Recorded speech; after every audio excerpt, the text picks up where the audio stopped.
On est le 29 avril 2021. Le décor derrière moi est horrible.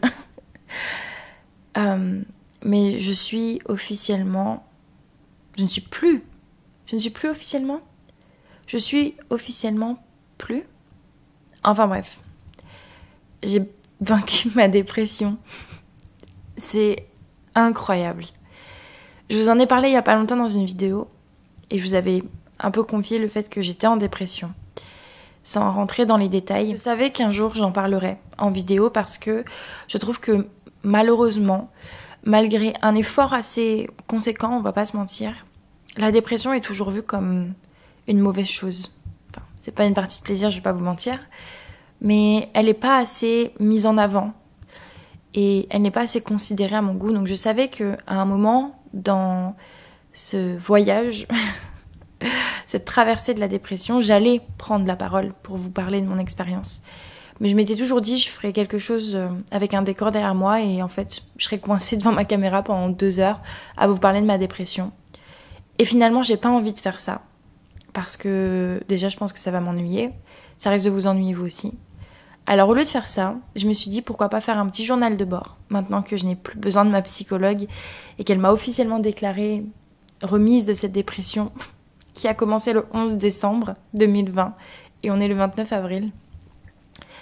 Je me dis de temps en temps, je vais prendre ma caméra et je vais vous filmer quelques minutes où je vais vous parler d'un sujet, où je vais mentionner, parler, discuter, aborder avec vous un des problèmes que j'ai rencontrés, une des causes de ma dépression et comment j'ai réussi à m'en sortir et à J plus temps, comment est-ce que je le ressens.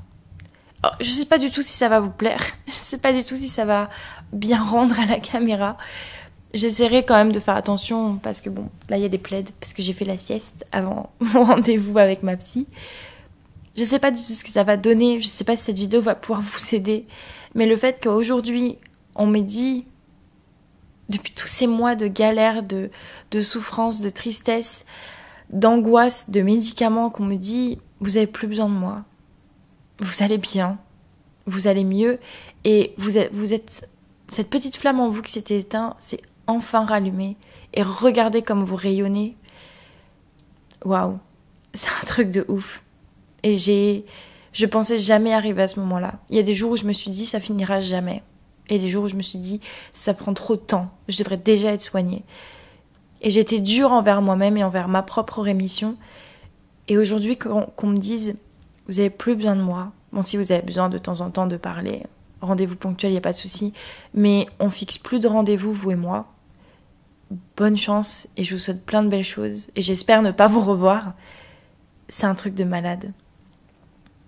En plus, le jour de l'anniversaire de mariage de mes parents. C'est un signe. Je crois pas beaucoup aux signes. Mais je pense qu'il n'y a pas de coïncidence. Aujourd'hui, on est le 4 mai. Et avant de vraiment rentrer dans le vif du sujet sur toutes ces choses sur lesquelles j'ai dû travailler, que j'ai dû digérer, que j'ai dû réapprendre à faire et à ressentir à travers ma thérapie due à ma dépression, j'avais envie de vous donner ma définition de ma dépression. Je sais, ça peut paraître bizarre si vous ouvrez le Larousse, si vous regardez la dépression, vous avez déjà une définition qui a été toute faite, toute écrite, et vous avez des centaines de vidéos sur Internet qui vous expliquent, qui vous aident à comprendre ce qu'est une dépression. Je les ai regardées, toutes ces définitions, toutes ces vidéos, et je n'ai jamais trouvé quelqu'un ou quelques mots qui ressemblent à ce que j'ai ressenti le 11 décembre 2020. Je suis passée durant tous ces mois de thérapie par à peu près un mois assez compliqué, de mi-janvier à mi-février, durant lequel j'étais impatiente. Je ne comprenais pas pourquoi j'étais pas guérie. J'avais des anxiolytiques, je prenais des antidépresseurs, je voyais mon médecin toutes les 2 semaines, je voyais ma psy toutes les semaines. Pourquoi est-ce que je n'allais pas mieux? Et c'est quelque chose sur lequel on a dû travailler avec ma psy. Ça a été mon impatience d'atteindre la guérison et mon stress permanent de ne pas avoir une date butoir à ma guérison. Ça a été un mois d'enfer. D'un côté, il y avait un petit ange avec ma tête qui me disait « Prends ton temps, il faut que tu fasses un pas après l'autre, il faut que tu ailles à ton rythme. » Et de l'autre côté, il y avait un démon avec ma tête qui me disait « T'as pas le temps, en fait. Tu n'as pas le temps. » Et cette notion de temps, et on y reviendra plus tard, ça a été la plus compliquée pour moi à digérer puisque j'étais persuadée qu'à l'âge de 23 ans, je n'avais déjà plus le temps de vivre. J'étais déjà en retard sur ma vie et vous verrez un peu plus loin dans cette vidéo que ça a été un travail, voire même un combat pour moi de m'enlever cette idée de la tête, de me dire à 23 ans, tu n'es pas en retard pour ta vie. T'es même trop en avance vis-à-vis de tout ce que t'as vécu. Ce que t'as vécu de tes, on va dire, 0 à 23 ans mal comptés, c'est même pas ce que vivent des personnes de 0 à 50 ans. T'as même trop vécu pour le jeune que tu es. Du coup, aujourd'hui, j'avais envie de juste vous partager la définition que moi, je me suis faite du mot dépression, de mon mot dépression. Parce que je me dis peut-être que vous non plus, vous n'arrivez pas à trouver les mots qui correspondent à ce que vous ressentez.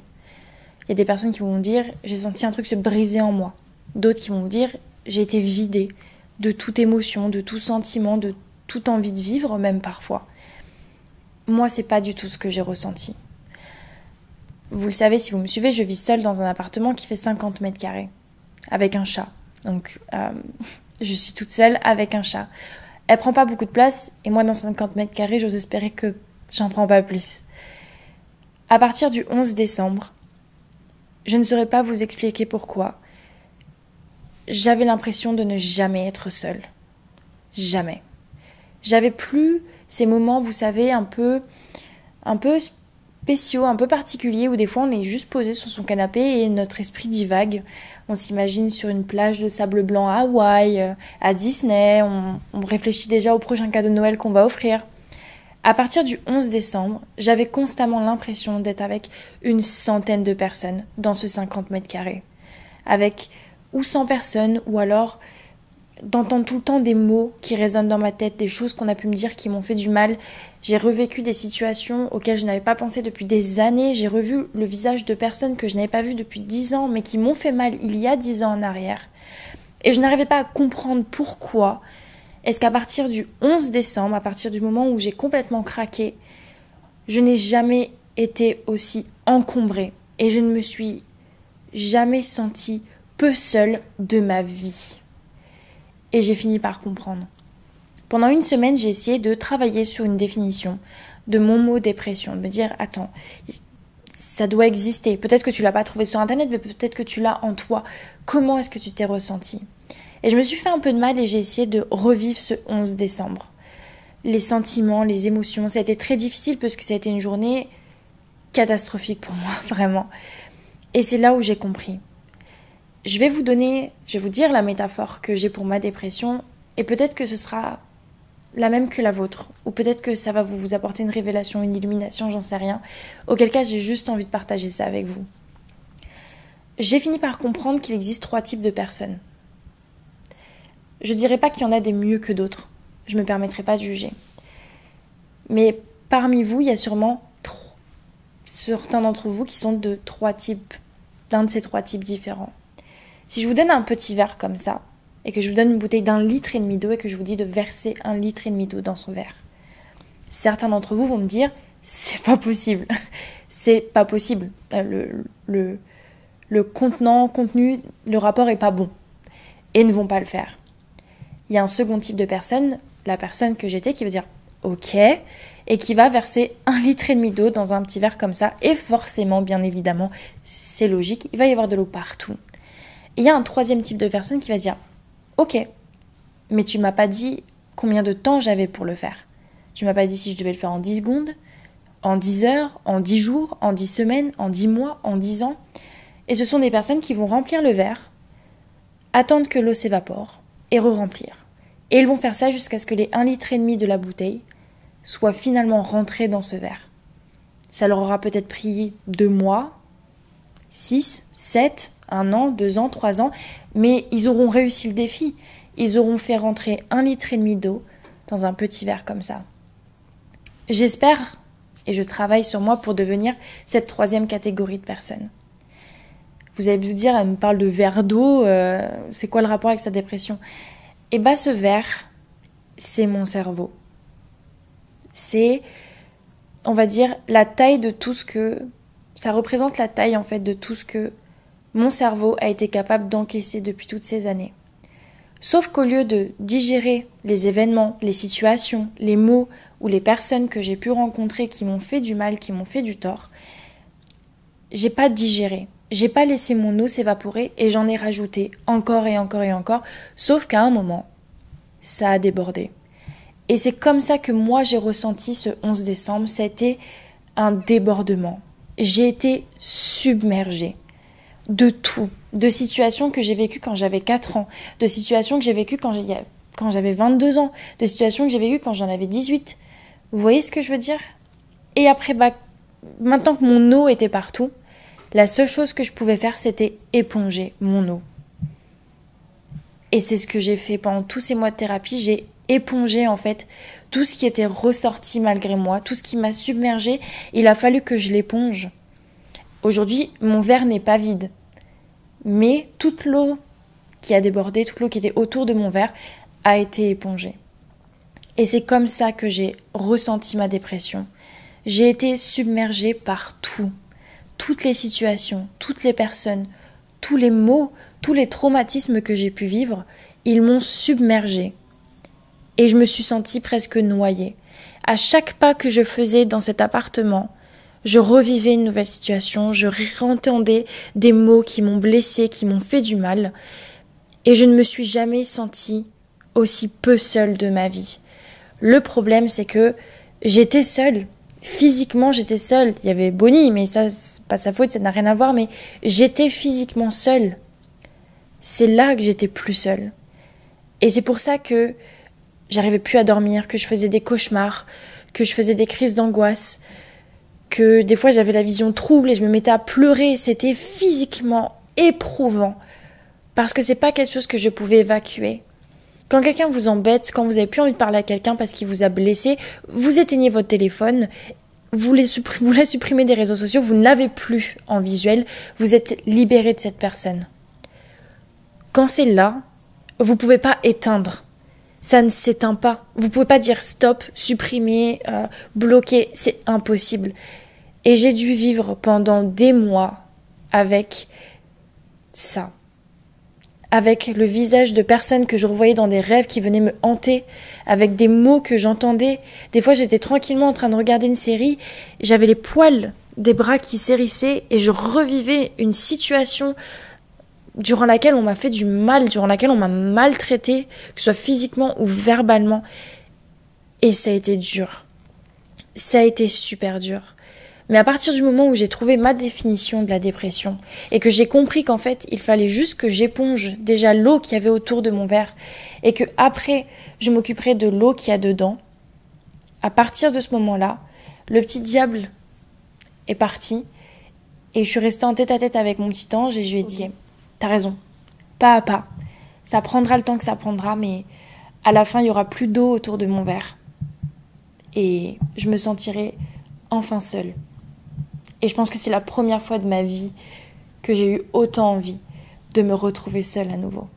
On est le 11 mai. Et j'ai pas pris la caméra pour le 6 ni la caméra pour le 10. Parce que je me sentais pas de le faire. Voilà. Donc on est le 11 mai et depuis le 6 mai, je suis officiellement au chômage. Voilà. J'ai négocié il y a plus d'un mois maintenant une rupture conventionnelle avec l'entreprise pour laquelle je travaillais.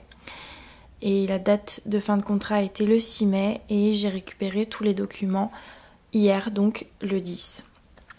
Pourquoi est-ce que je vous en parle? C'est parce que mon travail et ce que j'ai pu subir d'une certaine façon dans cette entreprise ont été la cause du déclenchement de cette dépression. Le 11 décembre, j'ai eu une altercation avec une collègue de travail qui était une collègue vraiment très proche, qui s'était beaucoup confiée à moi, que j'avais aidée et envers laquelle je me suis beaucoup confiée et qui m'avait beaucoup aidée. Quand je suis rentrée dans cette entreprise, les relations étaient un peu houleuses avec les employés qui étaient déjà là-bas. Et quand j'entre dans une entreprise, et surtout quand je suis en période d'essai, je ne considère pas seulement que je dois impressionner mon nouveau employeur, mais mon nouveau employeur doit me convaincre de rester dans cette entreprise. Et beaucoup de personnes pensent que la période d'essai, c'est le moment où on doit prouver, mais l'employeur doit aussi prouver qu'il sera un bon employeur, un bon chef, que l'équipe est harmonieuse et qu'on se sentira à l'aise. Et beaucoup de personnes, malheureusement, l'oublient. Du coup, durant cette période d'essai, j'ai discuté avec tout le monde. Voilà, j'ai posé des questions à tout le monde. Je me suis renseignée envers tout le monde pour être sûre que qu'il y aurait une bonne entente avec mes collègues de travail, voir si peut-être je partageais les mêmes points de vue. Enfin voilà, je discutais avec tout le monde. Et il s'est avéré malheureusement que l'une de ces employées était vraiment mauvaise envers la responsable pour laquelle je travaillais, la responsable du service. Et il y a eu toute une histoire qui a éclaté. Le problème c'est que, et ça faisait à peine un mois que j'étais là-bas, je me suis fait fusiller.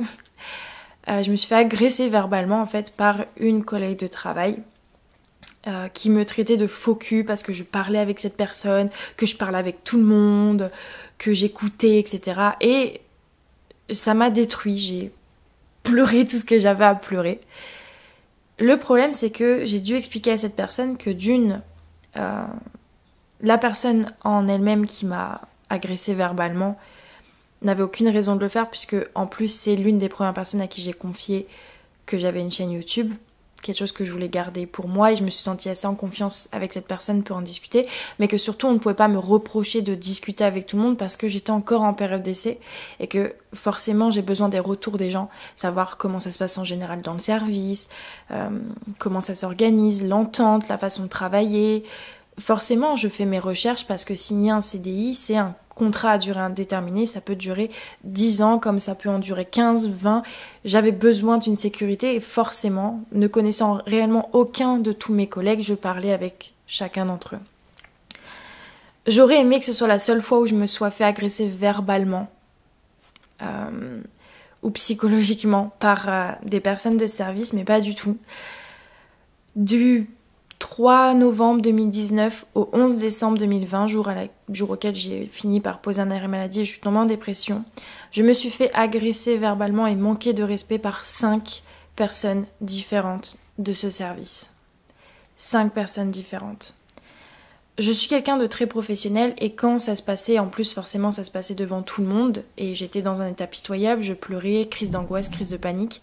Je suis toujours restée à mon poste, j'ai jamais rempli de plaintes, je suis jamais allée voir les ressources humaines, j'ai toujours fait en sorte que ça se règle en interne pour éviter des scandales, des problèmes et à aujourd'hui je pense que j'aurais pas dû faire comme ça et j'aurais dû m'imposer. Je me suis fait rabaisser, on m'a manqué de respect, on m'a ouvertement hurlé dessus en plein milieu du service, on a menti à mon sujet, on m'a fait passer pour la méchante, on a voulu mettre le service à dos. J'ai vécu des situations vraiment peu supportables. Mais allez savoir pourquoi je les ai supportées. Malheureusement, le 11 décembre, c'était la goutte d'eau qui a fait déborder le vase et ça a engendré ma dépression. J'ai tout donné pour cette équipe, je me suis investie. Je me suis investie personnellement, je me suis investie professionnellement, j'ai donné le meilleur de moi-même. J'ai même été saluée, on m'a fait des éloges en disant tu te rends compte, tu travailles mieux que certaines personnes qui sont là depuis plus longtemps que toi. Et ma responsable avait ce genre de discours devant tout le monde, ce qui est gratifiant d'une certaine façon, mais peut mettre mal à l'aise vis-à-vis de mes autres collègues de travail qui étaient là depuis bien plus longtemps que moi.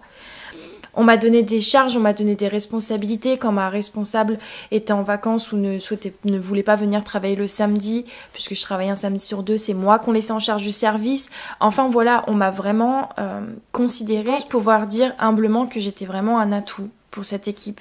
Une valeur ajoutée. À mon poste, il y a eu plusieurs personnes qui sont passées sans qu'ils fassent l'affaire et moi j'ai fait l'affaire. Et j'ai vraiment cru que dans la longévité, je pourrais en fait continuer à travailler des années dans cette équipe et être considérée comme égale à mes autres collègues qui étaient là depuis longtemps. Et vous voyez, l'altercation qui s'est passée entre ma collègue et moi a eu lieu, je crois, le 8 ou le 9, je crois. C'était quelque chose qui n'était pas justifié. Et ma responsable n'est même pas sortie de son bureau pour venir tout simplement me défendre ou mettre fin à l'altercation. Je suis rentrée de chez moi, j'ai explosé. J'ai vomi, j'ai pleuré, j'ai pas dormi, j'ai fait des cauchemars, j'ai tremblé. J'avais des malaises, j'étais vraiment pas bien, mais par souci de professionnalisme, le lendemain, je suis allée travailler. J'ai pleuré toute la journée derrière mon écran d'ordinateur. Tout le monde m'a vue. Tout le monde a vu que j'étais en train de pleurer. Mon bureau était au milieu du service. Toute personne qui voulait se déplacer dans le service était obligée de passer devant mon bureau. Personne ne s'est inquiété pour moi. Des fois, je craquais et je partais aux toilettes pleurer pendant 30 minutes. Personne s'en inquiétait. Et c'est là où j'ai compris qu'en fait, je m'étais trompée. Et que j'avais donné mon amour, mon temps et ma personne à des gens qui n'avaient aucune considération pour moi.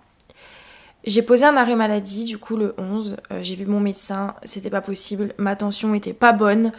Je pouvais pas arrêter de pleurer, je pouvais pas aligner un mot, je tremblais, j'étais vraiment dans un état pitoyable. J'ai été en arrêt maladie du coup du 11 décembre au 6 mai, puisque le 6 mai je ne faisais plus partie de l'équipe. Je n'ai reçu à aucun moment, un message de la part de qui que ce soit, savoir si j'allais bien, qui s'inquiétait pour moi, qui voulait en savoir plus, rien. Personne ne s'est soucié de mon absence et personne ne m'a envoyé de message pour savoir si j'allais bien. Alors que j'étais le prodige, j'étais très drôle, j'étais très professionnelle. Sans moi, le service ne roulait pas aussi bien. Ma responsable, quand j'étais de repos, disait haut et fort Audrey n'est pas là demain, bah, on est dans la merde. Enfin, ce genre de discours qui sont valorisants d'une certaine façon et qui m'ont laissé croire, laissé penser que j'étais vraiment importante, non pas forcément professionnellement, mais que ma présence et surtout mon absence se faisaient sentir. C'était faux. On m'a brossé dans le sens du poil pour que je donne encore le meilleur de moi-même, pour que je me tue au travail, pour que je raccourcisse mes pauses, pour pouvoir aider mes collègues, enfin, tout ça en fait. Et finalement, on m'a laissé partir sans un mot. Sans même pas, on est désolé que ça se soit fini comme ça, ou est-ce que tu vas bien? Rien du tout. On ne m'a jamais envoyé un message pour savoir comment j'allais. On ne m'a jamais envoyé un message pour s'excuser ou pour essayer de discuter. Quand ma responsable a su que j'avais fait une demande de rupture conventionnelle, elle n'a même pas essayé de m'appeler, je n'ai même pas eu d'entretien. Rien, on m'a jamais posé aucune question, on m'a laissé partir.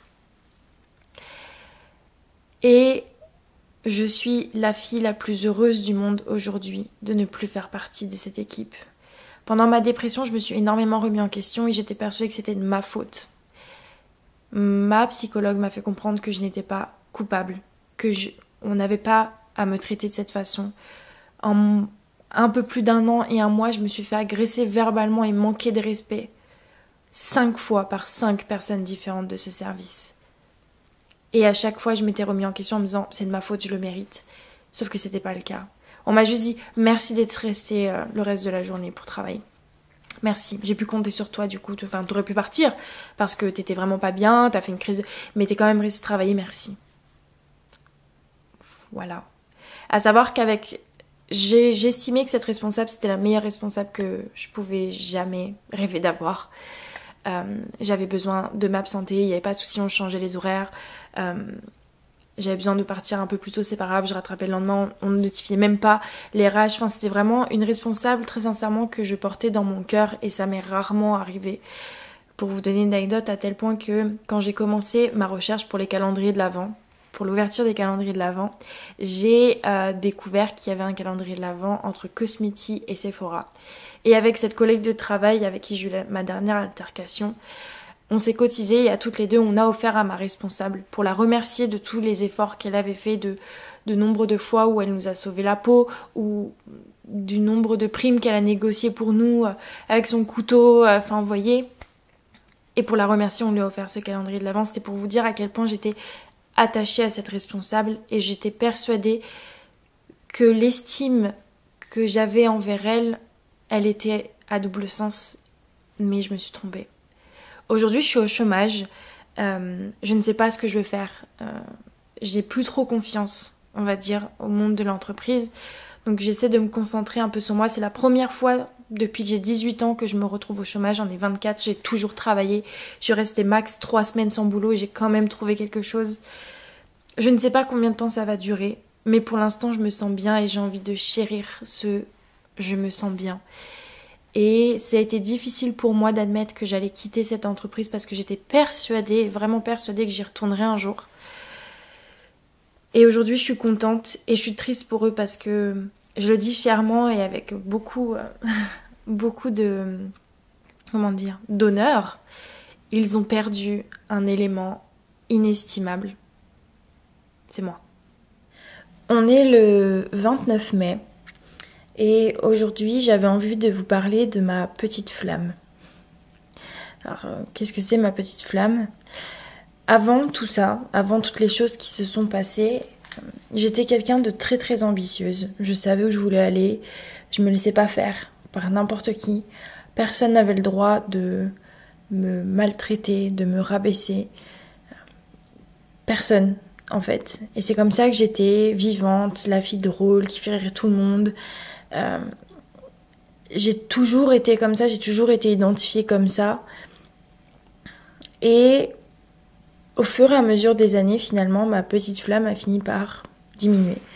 Diminuer, et je viens de tourner une vidéo, c'est pour ça. Elle a fini par, en fait, s'éteindre complètement. Et je m'en suis même pas rendu compte. Et c'est en discutant avec mon père, une fois bien ancré dans la dépression, qu'il m'a fait comprendre, en fait, qu'il y a quelque chose en moi qui s'était éteint. Que j'étais pas comme ça avant. J'avais des rêves plein la tête, j'avais de l'ambition, je savais où je voulais aller et je laissais personne se mettre en travers de ma route et qu'il y avait quelque chose en moi qui s'était brisé. Mais en fait, c'est lui qui avait raison, il y a quelque chose en moi qui s'est éteint et c'est cette petite flamme. Cette joie de vivre, ces projets, j'irai vivre au Canada, peut-être que je retournerai vivre en Espagne, je veux devenir directrice de ça, je veux faire ça, je veux voyager là, je veux faire ça comme ça. C'est comme ça que j'étais avant, je croquais la vie à pleines dents. Et au fur et à mesure des années, j'ai fini par me contenter de mon quotidien et de ce que les autres m'offraient. Et j'ai fini par oublier que ma principale source de bonheur ne vient que de moi. J'ai commencé à faire passer le bonheur des autres avant le mien et la petite flamme en moi s'est éteinte. Et c'est là où tout a débordé. Je me suis retrouvée submergée finalement. Et j'en avais parlé avec ma psy et je lui ai donné cette métaphore de la petite flamme et elle m'a dit c'est ce que je ressens en vous. Je sens en vous que vous avez besoin de la raviver, que vous avez envie de briller, vous avez envie d'être on fire. Elle me l'a pas dit comme ça, mais puisqu'on est sur le thème des flammes et du feu. Mais elle m'a dit vous avez une passion en vous. Vous avez sincèrement une passion en vous. Vous êtes une femme passionnée par tout le monde. Et elle m'a dit on va y arriver. Vous allez la voir se raviver, cette petite flamme, et vous allez être de nouveau passionnée. Passionnée par vous, passionnée par les choses dont vous êtes capable, les choses que vous avez accomplies, passionnée par la vie. Parce qu'à ce moment-là de ma dépression, comme je l'ai dit, je voyais plus le but en fait. Je considérais que j'avais beaucoup trop souffert dans ma vie, que j'avais trop laissé de personnes me rabaisser, me faire du mal, souffler sur ma petite flamme quoi. Et je voyais plus en fait le but de continuer. J'avais envie de laisser tomber, game over, on recommence. Et aujourd'hui que j'ai récupéré cette petite flamme, que je la sens grandir en moi, elle m'a manqué. En fait, la Audrey que j'étais m'a manqué. Elle reviendra jamais puisque la dépression et les expériences qu'il y a eu entre avant et maintenant sont là. Donc je ne suis plus la même qu'avant. Et surtout, il y a cette phrase que j'ai un jour entendue qui sort de la série Rain, où un personnage dit au personnage principal « I miss the girl you were ». La fille que tu étais me manque. Et l'actrice principale répond « Many will. She was easier to kill ». Beaucoup Elle va manquer à beaucoup de personnes. Bien évidemment, elle était plus facile à anéantir, à tuer, mais bon, personne ne veut me tuer, on est d'accord. Et c'est comme ça que je le ressens. Aujourd'hui, j'ai plus peur. J'ai plus peur de m'affirmer, j'ai plus peur de montrer que j'ai cette flamme en moi, j'ai plus peur de laisser ma passion parler. Je risque de perdre des gens sur la route. C'est probable que le fait que j'ouvre ma bouche, que je ne laisse plus personne me rabaisser, que je ne garde plus en moi et que je ne rumine plus et que ça sorte et ça sort comme ça sort. Je vais perdre sûrement des personnes sur mon passage. Il y a peut-être des personnes qui vont s'éloigner de moi, qui vont considérer que t'as changé. Mais non, j'ai pas changé en fait. Un peu comme le phénix, je renais de mes cendres aujourd'hui. Et des fois, je me surprends moi-même de toute cette passion en moi, de tout ce feu en moi. Je me surprends. Et je suis fière de moi. Et je pense que ça fait facilement 5-6 ans que j'ai pas été aussi fière de moi. J'ai retrouvé ma petite flamme. Et je vous promets, comme je m'appelle Audrey, que je ne laisserai plus jamais personne l'éteindre. Jamais. On est le 4 juin. Et ce soir, j'ai décidé d'aborder un sujet avec vous qui était l'une des... des étapes assez compliquées de cette dépression, qui sont les enfants et le mariage. Alors, pour vous resituer un petit peu le contexte dans lequel j'ai grandi, mes parents se sont rencontrés quand ils avaient 14 ans. En vacances d'été, ils se sont mis ensemble, ma maman avait 17 ans, mon papa 18.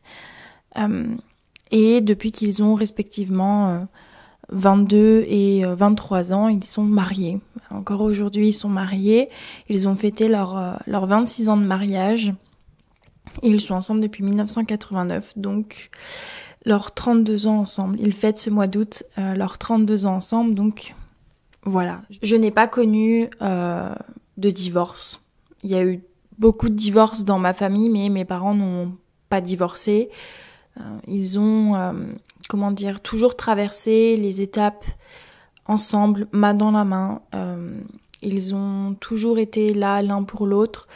Et à chaque fois qu'ils arrivaient à un point sensible dans leur couple, comme tout couple, ils s'en sont toujours sortis. On est 3 sœurs, je suis l'aînée. J'ai 2 petites sœurs qui ont 7 et 8 ans d'écart avec moi. Donc voilà, et mes parents, malgré les moments difficiles, sont restés unis. Et dû à un traumatisme, pendant très très très longtemps, mes parents en sont témoins, je leur ai toujours dit que le mariage ça m'intéressait pas et que je voulais pas avoir d'enfants. J'étais très carriériste. Parce que, si vous voulez, durant mon enfance, mon papa était absent dû à son travail. Malheureusement, il n'a pas eu beaucoup de diplômes. Il a un CAP mécanique, mon papa. Et donc, pour pouvoir évoluer dans son entreprise et surtout pouvoir ramener plus d'argent et pouvoir subvenir aux besoins de sa famille, même si ma maman travaillait, c'est lui qu'on envoyait à droite à gauche en déplacement, dans des hôtels miteux, loin de sa famille. Mais grâce à ça, ça a permis que lorsqu'il a fallu envisager quelqu'un pour une promotion, c'est tombé sur lui parce que c'était toujours celui qui se montrait volontaire pour faire les missions que les autres ne voulaient pas faire. Donc mon père m'a pas abandonnée dans mon enfance, justement il a énormément travaillé pour pouvoir m'offrir une enfance, je dirais pas parfaite, mais une très bonne enfance pour que je ne manque jamais de rien et que on puisse vivre confortablement tous les 3 jusqu'à ce que mes petites sœurs arrivent. Et de ce fait, c'est mon grand-père qui m'a élevée, le papa de ma maman. Mon grand-père, c'était mon modèle, si vous voulez. C'était mon meilleur ami d'enfance. En quelque sorte, je faisais des bêtises avec lui. Il redevenait un gamin quand j'étais autour de lui. On sautait dans les flaques ensemble. Il m'emmenait au ski. On passait Noël chez lui. Il était toujours là pour aider ma maman, même pour aider mon papa. C'est quelqu'un qui était très présent dans mon enfance et forcément du fait que mon papa était quand même souvent absent, j'ai quand même attaché cette image un peu paternelle, l'image d'un père à mon grand-père plutôt que au papa de ma maman, donc à mon papy quoi. Et il est décédé, j'avais 11 ans Et ce décès, encore aujourd'hui, il est difficile pour moi à avaler. Même si je sais que j'en serais peut-être pas là aujourd'hui si la vie ne m'avait pas mis cette épreuve sur mon chemin. C'est quelqu'un qui me manque au quotidien. Voilà. C'est quelqu'un que je porte très fort dans mon cœur. Il n'a peut-être pas toujours été parfait. Personne ne l'est, mais c'est quelqu'un que j'ai vu comme un père. Et à 11 ans, j'ai vraiment eu la sensation d'avoir perdu un père et non pas un grand-père que je vois de temps en temps pour les repas de famille. J'ai vraiment perdu un papa. Et connaissant du coup la douleur que provoque la perte d'un parent, j'ai automatiquement bloqué mon esprit sur cette envie d'avoir des enfants puisque je considérais que je savais bien qu'à un moment, ils allaient souffrir de me voir partir et que, connaissant moi-même cette douleur, je ne pouvais pas la faire subir à un enfant plus tard. Pas de jugement là-dessus, je pense que chacun réfléchit à la situation différemment, mais du haut de mes 11 ans, toute jeune fille, à peine adolescente, c'est comme ça que j'avais vu la chose et je savais déjà au fond de mon cœur que je ne voulais pas avoir d'enfant parce que je ne voulais pas qu'il souffre ma perte. Bien évidemment, la maturité étant passée par là, la rencontre avec des personnes, les expériences de vie et en voyant mes parents aussi tout simplement, voilà, comme ils étaient, c'est créé un schéma toxique à l'intérieur de moi qui était que si je n'avais pas exactement leur vie, je ne pouvais pas être heureuse. Donc je me suis créé une sorte de boucle dans ma tête dans laquelle j'étais persuadée que la seule façon pour moi d'être heureuse, c'était de trouver quelqu'un, de me marier, d'avoir le full package, enfant, maison avec jardin, chien, vacances au camping. J'étais persuadée dans ma tête que la clé du bonheur pour moi se trouvait sous mes yeux et c'était mes modèles, mes parents. Je suis très très proche de mes parents. On a été en conflit pendant des années, mais une fois que les conflits ont cessé et que on a tout simplement enterré l'âge de guerre avec mes parents, on est devenus tellement complices, vraiment. On se fait ouvertement des câlins, on se dit ouvertement je t'aime. Je peux discuter de tout avec mes parents, je leur raconte tout. Et inversement, ils sont très proches de moi, ils ont besoin d'avoir ce contact avec moi et ils m'envoient « tu nous manques, quand est-ce que tu viens ? Ça fait trop longtemps que t'es pas venu. Oh, tu viens pas ce week-end ? Bon, tu vas nous manquer, ma chérie. » Durant le confinement, on s'appelait tous les midis, tous les soirs. Le premier confinement, là. Pour qu'on mange ensemble parce qu'on se manquait réellement. Et donc, j'étais persuadée dans ma tête que pour être heureuse, il me fallait le package mariage, enfant, maison, jardin, chien. Et si vous voulez, j'ai un peu trop copié ma vie sur la vie de mes parents. Pas de leur faute, hein. Ils m'ont toujours dit « tu te maries si tu te maries, t'as des enfants si t'as des enfants ». J'ai reçu aucune pression de leur part. Mais j'étais persuadée que, n'ayant pas trouvé réellement une raison pour moi d'être heureuse par moi-même, la seule façon pour moi d'être heureuse, c'est s'il y avait des éléments extérieurs qui s'ajoutent à ma vie. Un copain, une demande en mariage, une maison, des enfants. Pour moi, c'était ça. C'était mon bonheur à moi, Audrey Martin. Pour moi, la seule façon d'être heureuse, c'était ça et rien d'autre. Si j'ai pas ça, je ne serai jamais heureuse. Après plusieurs mois de psychanalyse, et après avoir analysé ma situation, la vie que j'ai aujourd'hui, les choses que je fais, je peux très clairement dire que si aujourd'hui j'étais une femme mariée avec des enfants, au moment où je vous parle, à mes 24 ans, je serais tellement malheureuse. Tellement malheureuse. Je pourrais pas faire mes vidéos comme je l'ai fait là. Je pourrais pas partir un petit week-end à droite à gauche chez mes parents. Je pourrais pas binge-watcher des séries toute la journée sur mon canapé, par exemple, dire « Oh, je sais pas quoi commander, je commande à manger » ou « Je me fais juste une casserole de pâtes ». Je me rends compte aujourd'hui que cette vie que j'ai voulu prendre à mes parents, en fait, parce que pour eux, ça avait marché, j'étais persuadée que si je suivais leur schéma, ça marcherait pour moi aussi. J'admire la vie qu'ils ont. Aujourd'hui, cette vie, je ne l'envie pas. Je ne l'envie plus, du moins.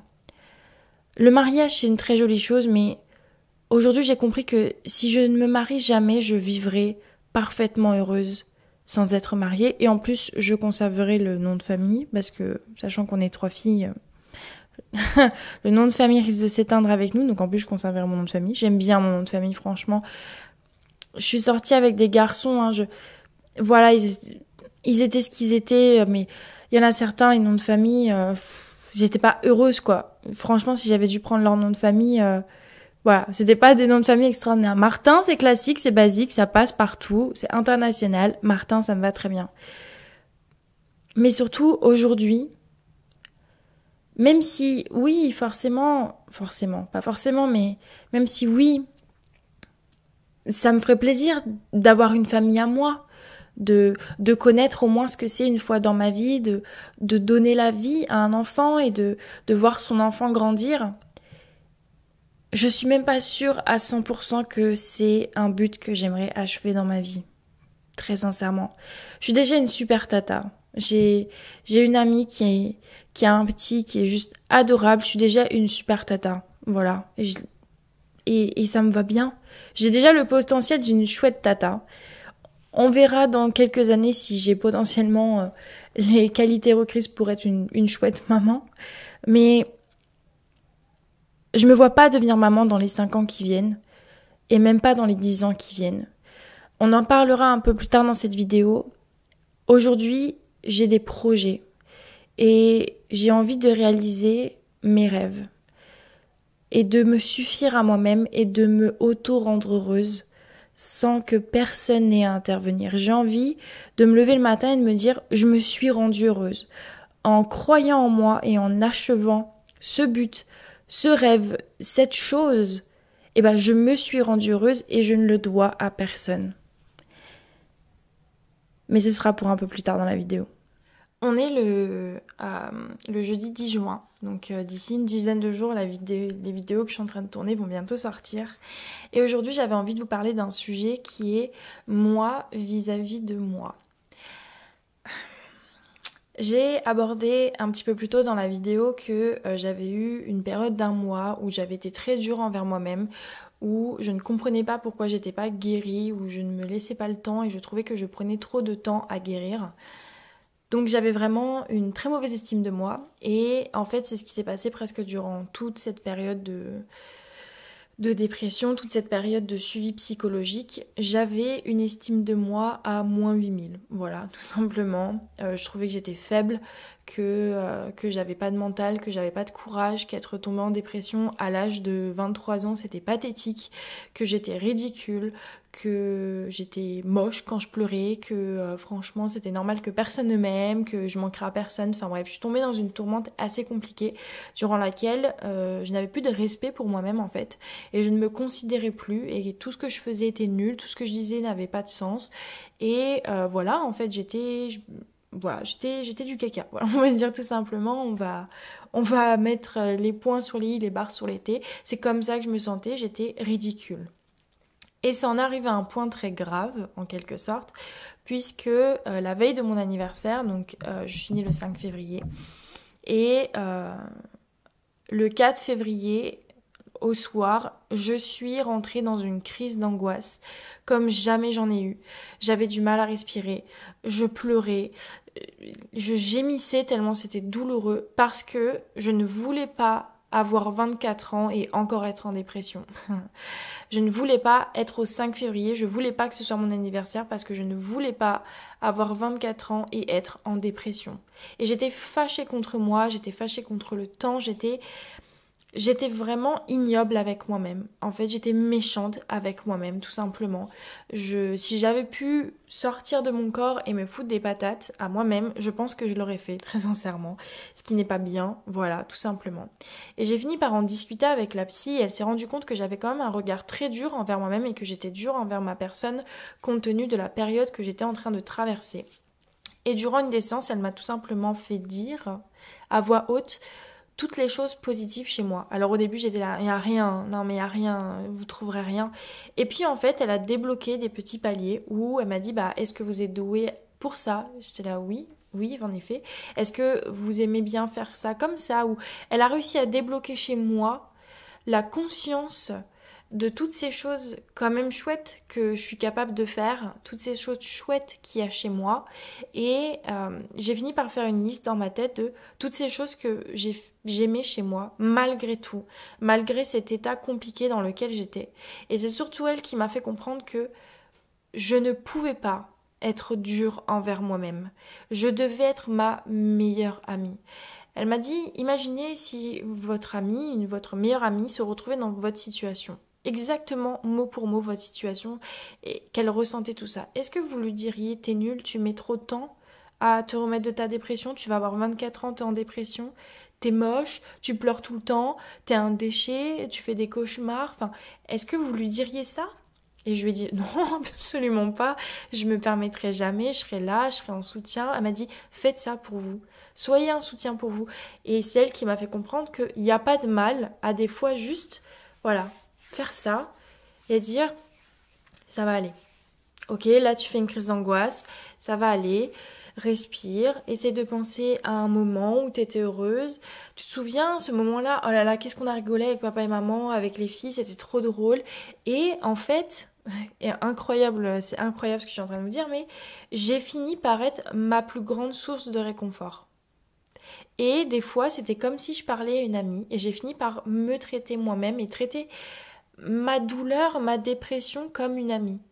Et au lieu de m'énerver et de faire une crise d'angoisse, d'être énervée parce que je fais une crise d'angoisse et du coup le fait que je m'énerve, ma crise d'angoisse grandit et les larmes commencent à monter et je suis épuisée, vidée, et bah quand je rentrais dans une crise d'angoisse, je faisais le tour de mon appartement, voilà, je me touchais, c'est très bizarre, hein, mais une caresse amicale en fait tout simplement, je mettais les bruits de l'océan et je me répétais dans ma tête, ça va aller, respire, c'est un mauvais moment à passer, c'est dur, je sais, mais tu vas t'en sortir, essaie de trouver dans ta tête the happy place, un endroit calme, paisible où tu peux souffler, te souvenir d'un moment qui a été heureux dans ta vie, un moment où tu es explosé de joie. Et j'ai fini en fait par me traiter comme ma meilleure amie. J'ai fini par être indulgente envers moi-même et c'est un travail de tous les jours puisque on s'aimera jamais à 100% parce qu'on n'a jamais un regard objectif sur soi-même, c'est normal, c'est comme ça. Mais j'ai fini par enlever cette idée de ma tête que je devais porter un jugement sur moi.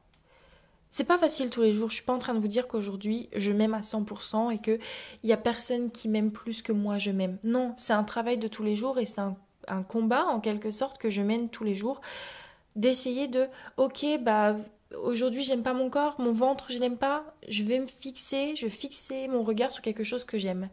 Mes mains. J'ai des belles mains, j'ai des mains toutes manucurées, elles sont belles. Mes yeux, j'ai de beaux yeux bleus. Mes cheveux, je suis blonde naturellement, il n'y a pas besoin de teinte, de coloration. Avec ma nouvelle coupe, je suis trop bien, ça fait vintage. Mes pieds, oh là là, j'adore ce grain de beauté que j'ai sur mon pied, je trouve que ça fait Marilyn Monroe. Et j'ai fini par faire ça. Alors il y a des jours où c'est catastrophique, hein. Il y a des jours où il n'y a rien, il y a rien, et même mes cils m'énervent, enfin, il n'y a rien. Mais les jours où j'y arrive, où je me traite comme mon amie et je suis là, tu vas t'en sortir. Quand même, tu reviens de loin. Tu te rappelles ce jour-là, dans quel état t'étais? Regarde aujourd'hui. Regarde autour de toi, t'es bien. Regarde comme t'as un joli sourire. Regarde, tes dents, elles sont droites. Regarde, t'as des belles mains manucurées. En plus, c'est toi qui le fais. Genre, tu fais ton vernis semi-permanent toute seule, comme une grande, genre, comme une pro, quoi. Et j'ai réussi, en fait. J'ai réussi. Je dirais pas que je m'aime à 100% parce qu'il y a toujours des choses qu'on n'apprécie pas chez soi. Mais un jour, ça va être, je vais pas aimer mon ventre. Le lendemain, je vais être, oh, il est bien mon ventre. C'est versatile un peu comme situation. Mais j'ai été tellement dure avec moi-même et j'ai fini par comprendre pourquoi. Parce que on a, à 90% du temps, toujours été dur envers moi. C'était, ah, tu mets du 42? Ah bon, on dirait pas, hein. T'es sûre que c'est du 42 ton pantalon? Ok, merci. J'ai dit un truc. Moi, je trouve que je suis quelqu'un qui est très bienveillante, qui est très douce, qui est très gentille, mais surtout qui est très drôle. Alors, c'est peut-être pas un bon, c'est peut-être pas un bon comparatif, mais mes parents, je les fais mourir de rire. Mes sœurs, je les fais mourir de rire. Et j'ai droit à un des, t'es con quand même, hein. Ouais, je suis con. Mes amis, je les fais mourir de rire. Des fois, sur Snapchat, je fais des trucs, je vous fais mourir de rire. Je suis drôle comme fille. Et pourtant, des fois, on m'a fait comprendre que... Enfin, j'étais gênante, en gros. Genre, ta blague, elle est nulle. Non, mais c'est gênant, en fait. Et tous ces pics de t'es trop comme ça, t'es pas assez comme ci, ah t'es comme ça, ah t'es pas comme ça, ah tu fais ça, ah tu fais pas ça. Et ben en fait, c'est resté ancré en moi et j'ai fini par me voir à travers le regard des autres. Sauf que c'est pas possible en fait. C'est pas possible et c'était pas vivable pour moi. Aujourd'hui, je m'en fous. Je fais une blague, vous rigolez pas? Moi, je suis mort de rire à l'intérieur. Vous loupez un truc, franchement. Franchement, vous loupez un truc. Ah, t'aimes pas mon pantalon? Bah, ça tombe bien, c'est le mien, en fait. Donc, tu l'aimes pas, regarde ailleurs, tout simplement. Et ça m'a coûté parce qu'au début, je pensais être méchante quand je faisais ça. De dire aux gens, je m'en fous, regarde ailleurs, en fait. Me regarde pas, ça te plaît pas, me regarde pas, t'infliges pas ce supplice. Moi, je me trouve archi bonne aujourd'hui. Vous voyez? Et je pensais que c'était être hautaine, c'était être méchante. Mais en fait, non. En fait, non. C'est pas du tout ça. C'est s'aimer soi-même et surtout, tu m'aimes pas, mais je m'en fous en fait, regarde ailleurs. Tu trouves que ma blague elle est pas drôle? Bah va là-bas en fait. Tu loupes un truc parce que moi je suis morte de rire à l'intérieur. Et c'était comme ça que j'avais peur d'être. De dire aux gens sincèrement que ouais, je m'aime en fait. Que vous voulez être dur envers moi? Dégagez. Franchement, dégagez. Que ce soit ma famille proche, que ce soit mes amis ou les personnes que je connais pas.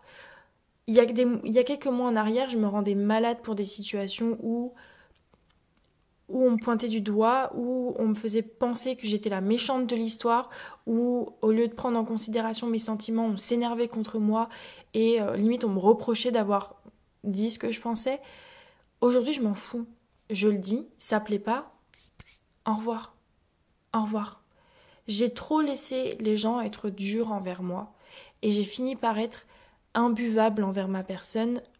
Aujourd'hui, c'est encore un travail en progrès, je vais pas vous mentir, mais je me sens tellement bien. Je suis ma meilleure amie.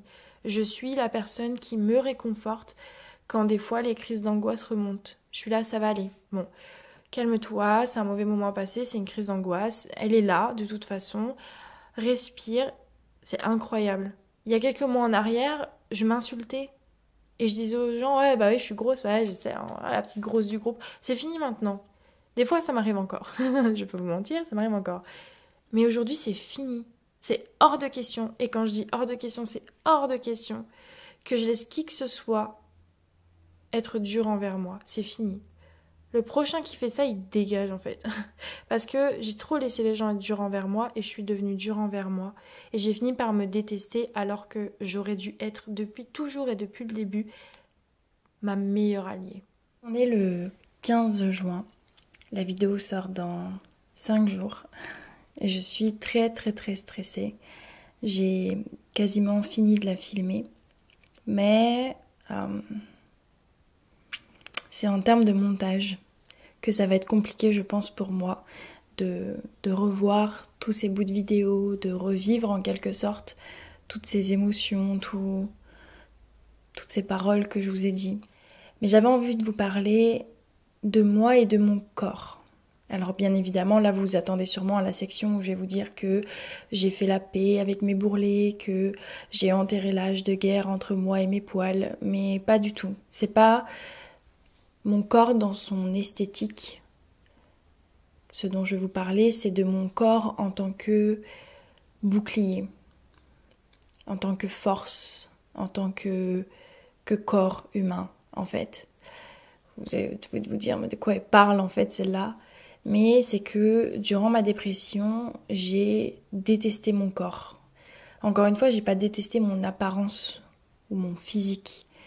J'ai détesté mon corps pour toutes ces fois où j'ai eu besoin, où j'avais besoin d'être forte, mais il m'a failli, en fait. Je repense à cette fois où je me suis fait agresser dans la rue par un homme et une femme qui voulaient me voler mon téléphone portable. Téléphone portable qui était un BlackBerry by SFR, c'est-à-dire même pas un téléphone de marque. J'avais envie de me rebiffer, de me battre contre ces personnes, mais mon corps m'a laissé tomber. Cette fois où, au moment où j'avais besoin d'être le plus forte possible, j'ai eu une maladie au pancréas qui m'a obligée à prendre des médicaments assez lourds et qui en a donné un résultat assez peu satisfaisant, c'est-à-dire que j'ai pris du poids. Alors que je voulais pas prendre du poids, je voulais pas être malade, je voulais réussir à vaincre cette maladie, mais mon corps en a décidé autrement. Ou à mon accident de voiture en novembre 2019, où mon corps n'a pas eu les bons réflexes, où il a exposé ensuite des marques de cet accident. J'ai dû porter un collier cervical parce que j'étais vraiment endolorie de partout. Ou quand, en juin 2020, alors que je traversais un passage piéton, cet automobiliste ne m'a pas vue et m'a percuté. Et j'ai eu mal. Ou alors quand un de mes ex, après une énième dispute, a refusé de partir de chez moi alors que je lui ai demandé. J'ai donc décidé d'attraper son trousseau de clés et de récupérer la clé de chez moi et lui demander encore une fois de partir, mais il n'a pas voulu. A attrapé ma main et l'a serré fort alors que le trousseau de clés se trouvait dans ma main. J'avais envie de lui tenir tête, de ne pas lâcher, de lui montrer que j'étais impénétrable et qu'il devait partir de chez moi. Mais j'ai senti les clés s'enfoncer dans mes doigts, dans mes phalanges. Je les sentis serrer de plus en plus fort pour me faire lâcher mon trousseau de clés, puisque mes clés étaient dessus, donc c'était mon trousseau de clés. Et mon corps m'a failli, et j'ai dû lâcher, et j'avais les marques le lendemain. Ou alors toutes ces fois où des personnes m'ont sous-estimé, ont été verbalement agressives envers moi, ou m'ont jeté des regards noirs. J'avais envie d'être forte, j'avais envie de leur montrer que rien ne pouvait m'atteindre. Mais j'ai fini par trembler, avoir la gorge qui se serre, pleurer, vomir même parfois. J'en ai voulu à mon corps de n'avoir pas eu la combativité que j'avais à l'intérieur de moi.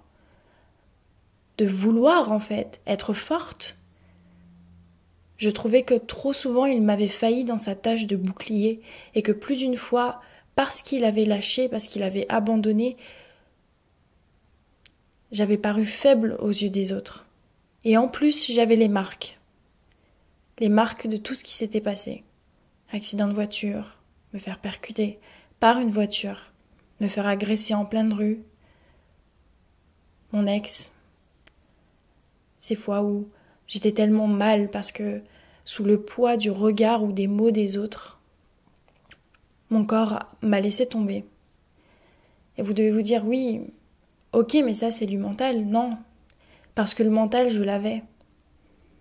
Je l'avais. Pourquoi je vous parle de ça? Parce que durant ma dépression, j'ai souffert de TCA, de troubles du comportement alimentaire. Me nourrir était un fardeau. Et des fois, il arrivait qu'en une seule journée, dans mon estomac, il n'y eut qu'un café, 2 tranches de jambon et un yaourt. Moi, ça m'inquiétait pas, mais ça inquiétait mon médecin. Ça inquiétait ma famille, puisque je vis seule. Donc, il n'y avait personne, en fait, pour me forcer à me nourrir. Le problème, c'est que de me priver de nourriture, j'étais faible. J'étais tout le temps fatiguée et j'avais l'impression que mon état allait de pire en pire. Et puis ma psychologue a réussi à mettre le doigt sur ce qui se passait dans ma tête. Et c'est elle qui m'a fait comprendre que, en fait, je punissais mon corps. Parce que il m'avait forcé, il m'avait obligée à devoir montrer aux autres que j'étais faible. Eh bien, psychologiquement, cette fois, c'était mon tour. C'était à mon tour de montrer qu'il était faible. Quand elle m'a dit ça, ça m'a fait vraiment bizarre.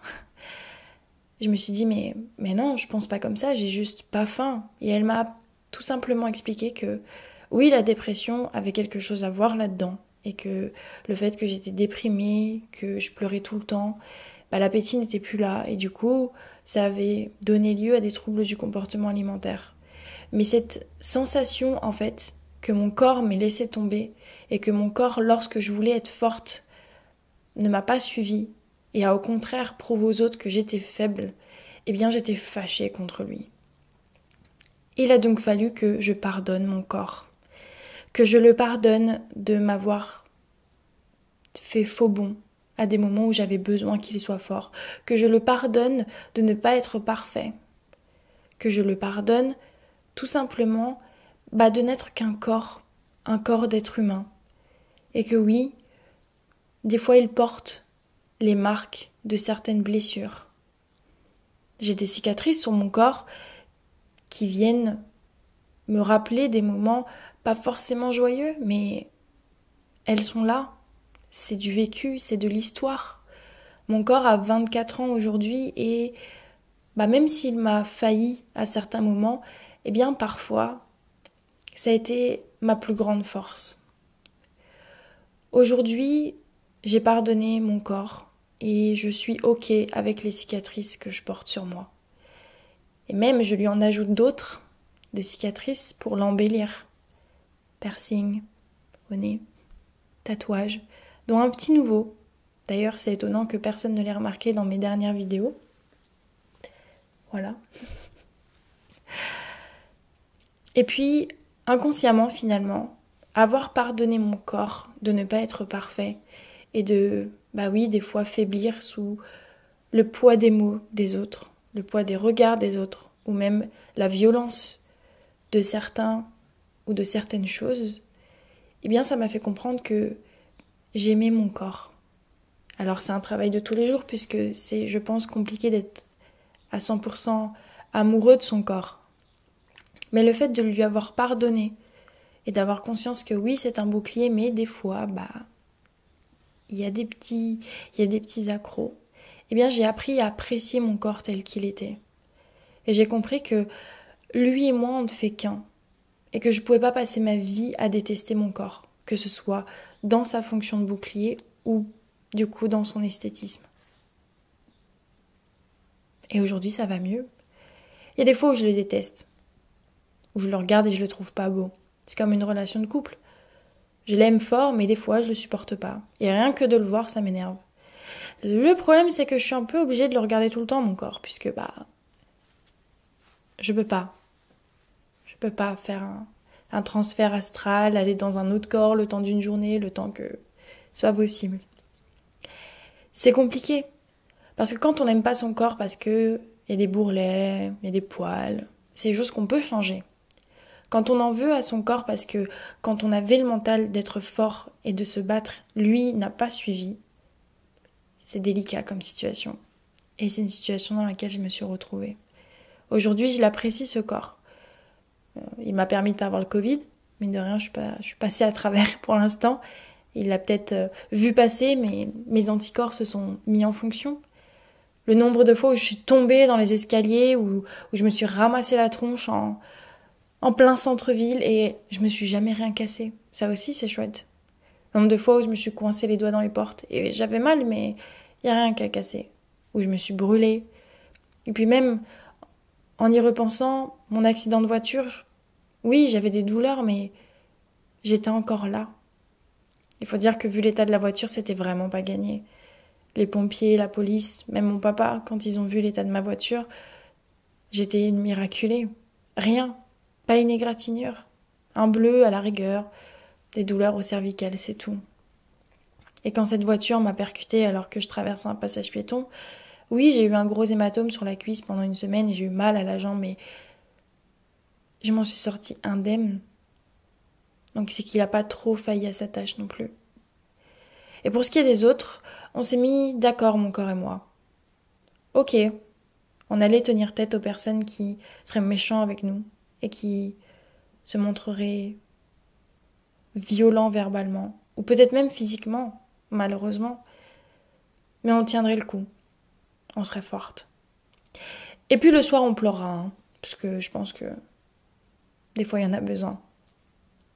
Mais aujourd'hui, j'ai envie que les gens voient cette personne et se disent « Waouh, elle est forte. elle a la tête haute, elle est digne. Et c'est une personne qu'il ne faut pas faire chier. Parce qu'elle saura répondre et elle saura se défendre. Alors, tout le monde ne pensera pas ça de moi, bien évidemment. Mais on s'est mis d'accord, mon corps et moi, qu'à partir de maintenant, on ferait équipe. Et ça, on est le 17 juin. Il doit être 22h30, quelque chose comme ça.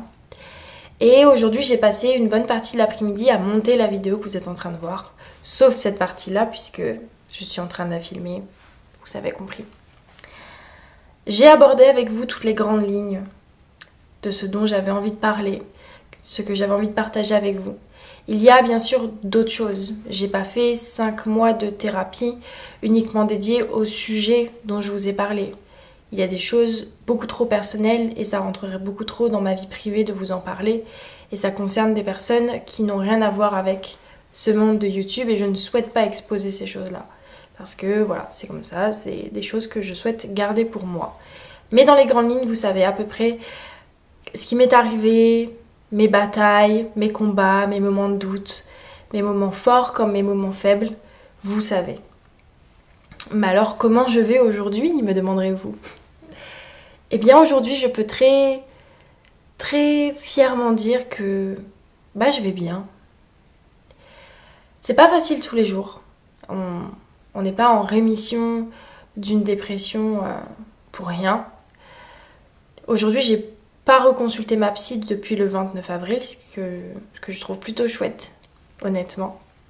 Parce qu'avec elle, j'ai réussi à avoir les bonnes bases, les bons fils conducteurs. Et je suis pas guérie de cette dépression. En y réfléchissant, je me sens pas guérie puisqu'il y a encore des choses sur lesquelles je dois travailler. Mais j'ai dans mes mains tous les outils pour pouvoir vivre au quotidien et traverser ces batailles sans avoir quelqu'un qui me tient la main. Et ça, c'est génial. J'éprouve tellement de fierté. Et quand je regarde en arrière et que je vois dans quel état j'étais au début de ma dépression, j'étais misérable, j'étais vraiment au bout.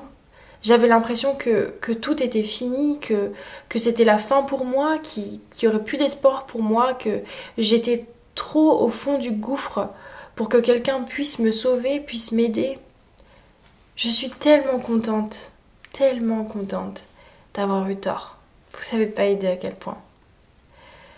Aujourd'hui, je suis responsable quotidiennement de mon bonheur. Tous les jours, je trouve un petit truc à faire, un petit détail qui, lors du coucher, me fera dire « J'étais trop heureuse. Je me suis trop rendue heureuse quand j'ai fait ça, quand j'ai dit ça, quand j'ai lu ça, quand j'ai mangé ça. J'étais trop heureuse. » Et tous les matins, l'objectif de la journée, c'est trouver le petit détail qui fera que aujourd'hui, encore une fois, je me suis rendue heureuse. C'est pas facile tous les jours parce qu'il y a vraiment des jours où on se lève du mauvais pied et tout est noir dès le matin. Mais je m'efforce quand même à trouver ce petit grain de sel qui fera que check. Je la coche aussi cette journée parce que encore une fois aujourd'hui, malgré le mauvais départ de cette journée, j'ai réussi à faire un petit truc qui m'a rendue heureuse. Du coup, la question que je reçois beaucoup en ce moment, parce que vous voyez que je suis beaucoup plus épanouie, beaucoup plus souriante, c'est « Mais est-ce que tu as retrouvé quelqu'un? Est-ce que tu aurais trouvé un monsieur ?» Eh bien, je suis très contente de vous dire que non. Non. Et pour être honnête avec vous, je pense que je suis dans un stade de ma vie, post-dépression, dans lequel je ne souhaite inclure personne de nouveau. Que ce soit de façon amicale, de façon professionnelle ou de façon sentimentale, je ne veux pas avoir qui que ce soit rentré dans ma vie aujourd'hui. Je suis très bien comme je suis heureuse par moi-même, je me rends heureuse tous les jours. Je profite de ces gens qui sont autour de moi et qui m'ont soutenue, qui m'ont accompagnée, qui se sont inquiétés pour moi durant cette dépression, mais surtout qui ont cru en moi.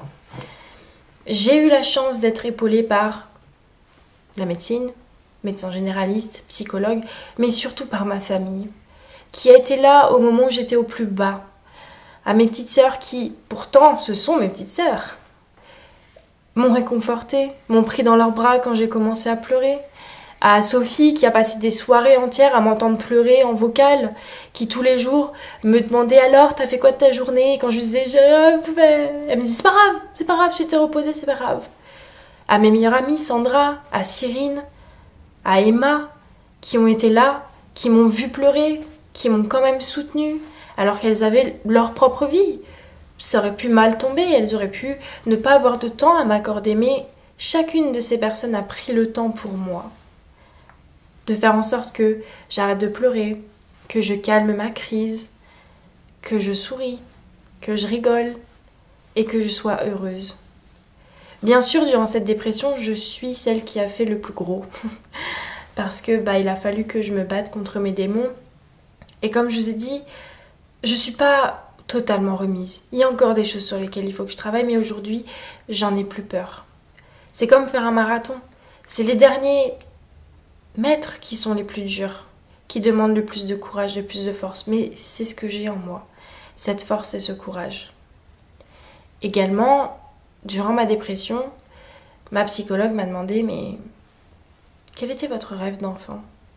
Quels étaient vos rêves? Vous me dites que votre petite flamme, elle s'est éteinte, mais quand elle était vive, cette flamme, qu'est-ce qui vous animait? Qu'est-ce qui vous passionnait?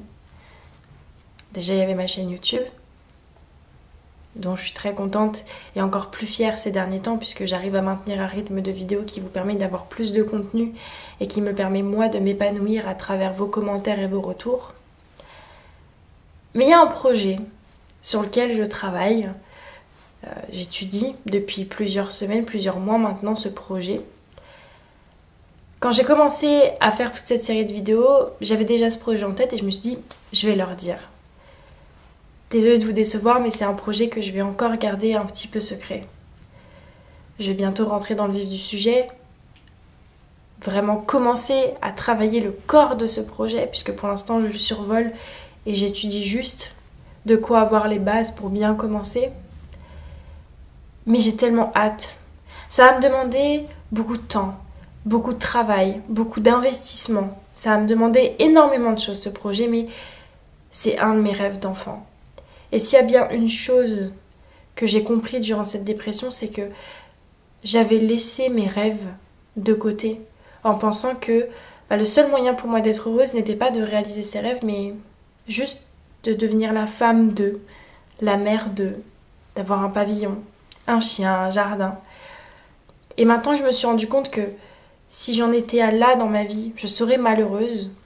J'ai décidé de saisir cette opportunité qui s'ouvre à moi et de tout simplement réaliser ce rêve d'enfance. Ceux qui me connaissent depuis des années doivent déjà savoir de quoi il s'agit, puisque j'en avais déjà parlé quelques fois, ou ceux qui me côtoient, mes amis, ma famille, peut-être doivent s'en douter. Mais j'ai hâte. J'ai hâte de réaliser mes rêves. J'ai hâte de continuer tous les jours à me rendre heureuse. J'ai hâte de ne pas devoir attendre de qui que ce soit de l'amour ou de l'affection et de me le donner et me le donner avec plaisir. Cette dépression, elle m'a appris énormément de choses sur moi. Mais la chose la plus importante qu'elle m'ait appris, c'est que je me suffis. J'ai pas besoin d'avoir 50 000 personnes autour de moi, je me suffis. Je suis la seule responsable de mon bonheur. Je peux pas attendre que les autres me rendent heureuse. C'est ce que j'ai fait pendant toutes ces années et j'ai fini par souffrir. Aujourd'hui, j'ai envie de me rendre heureuse au quotidien, moi. Par des petits gestes, des petites actions, des petits trucs qui ont l'air de rien pour vous mais qui me rendent heureuse. Et surtout, j'ai envie de réaliser ce rêve d'enfant. J'ai envie. Vous savez pas à quel point ça m'anime. Vous le saurez très prochainement, je pense, parce que j'aime pas cacher des choses. J'en parlerai quand j'aurai vraiment les deux pieds dedans et que ce sera vraiment ancré. Mais aujourd'hui, je vais bien. Bon, il fait chaud, c'est la canicule. Moi, je suis pas faite pour vivre comme ça, mais c'est un détail. Mais le 20, donc au moment où vous regardez cette vidéo, c'est la fête des pères. Je suis sûre que j'ai passé une super belle fête des pères. Mon papa, on va bientôt fêter ses 50 ans. Je suis trop contente. Ensuite, il va y avoir l'anniversaire de ma maman qui va avoir 49 ans. Trop contente aussi. Ensuite, on va partir enfin en vacances. Depuis toutes ces années, ça doit faire 6 ans qu'on n'est pas partis ensemble en vacances. On va partir quelques jours tous les 5. C'est trop bien, j'ai trop hâte. Et il y a plein de choses d'ici la fin de l'année qui vont se passer. Et j'ai hâte, tellement hâte, de pouvoir fermer ce chapitre de la dépression et de pouvoir pleinement consacrer ma vie à mon bonheur. Voilà. Je sais pas si cette vidéo aura été regardée jusqu'au bout, puisque quand j'ai commencé à la monter, enfin là il y a déjà plus d'1h04 de vidéo dans le PC, et ça fait déjà 10 minutes 16 que je tourne, 17, 18, 19, 20, je vais arrêter. Donc je pense que ce sera une longue vidéo, et peut-être que tout le monde ne la regardera pas jusqu'au bout, et c'est ok.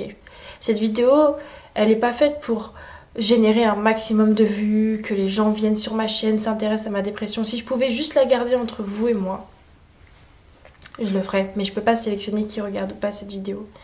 Donc si vous l'avez suivi jusqu'au bout, je vous remercie du fond du cœur. J'espère qu'elle aura pu vous aider, si c'est pour ça que vous l'avez regardée, si vous l'avez regardée pour pouvoir mettre des mots sur vos douleurs ou pouvoir en fait recueillir le témoignage de personnes qui sont passées par là avant vous. C'est d'ailleurs pour ça que les courriers du cœur existent sur cette chaîne. J'étais en plein dans ma dépression quand le projet m'a été proposé, et j'ai sauté sur l'occasion de le faire pour pouvoir vous apporter à ma façon un petit peu de bonheur, un petit peu d'apaisement, un petit peu de bien-être, quelques conseils, comme si j'étais votre amie en fait. Merci à toutes les personnes qui m'ont soutenue, qui ont été là pour moi durant cette dépression. Je pense à ma famille, à mes amis, merci aux médecins, que ce soit mon médecin généraliste ou ma psychologue. Je suis tombée sur une psychologue en or. Je sais que des fois on consulte plein de psychologues avant de tomber sur le bon, et moi j'ai eu la chance de tomber sur elle et ça a tout de suite cliqué, et j'ai vécu cette dépression beaucoup plus sereinement en sachant qu'elle était là et que mes mots étaient entendus et compris surtout. Elle m'a aidée à voir tout d'une façon différente, et surtout elle m'a appris à m'aimer de nouveau, à pardonner ce qui m'est arrivé dans mon passé, à pouvoir lâcher prise et à me concentrer sur moi et uniquement moi, et croyez-moi, je l'en remercie tellement. Voilà, j'ai pas grand chose d'autre à vous dire. J'espère que j'aurais pu vous aider à ma façon. Encore une fois, cette vidéo, elle a pas été faite dans le but de me faire plaindre. C'est du passé maintenant. Il me reste que quelques mètres à franchir pour être définitivement débarrassée de cette dépression. J'ai hâte, mais je prends mon temps. Décembre 2020, on est mi-juin 2021, ça fait 6 mois, plus ou moins 6 mois. C'est long, mais j'ai compris qu'il fallait que je prenne mon temps, que je ne presse pas les choses et que je fasse les choses de manière à ce que j'en sois heureuse. Et c'est d'ailleurs ce que j'ai fait durant cette dépression. J'ai fait les choses à ma façon. Je me suis préoccupée de moi et je me suis guérie, moi, avant tout, en ne prenant pas en compte le regard des autres, et ça fait du bien pour une fois dans ma vie de penser qu'à moi, moi, moi. Et j'ai hâte de continuer à penser qu'à moi, moi, moi, à me rendre heureuse et à réaliser mes rêves, mes projets. Et peut-être plus tard, quand j'aurai atteint tous les buts, tous mes rêves, peut-être que plus tard je laisserai quelqu'un rentrer dans ma vie. Mais pour l'instant, non. Je vous souhaite une bonne soirée. Je vous fais d'énormes bisous. Merci d'avance pour tous les commentaires qu'il y aura dans la vidéo. Enfin, sous la vidéo plutôt. Et prenez soin de vous. Ne sous-estimez pas votre santé mentale et soyez responsable de votre propre bonheur. N'attendez pas que d'autres personnes vous rendent heureux. Croyez-moi, ça a tout changé pour moi.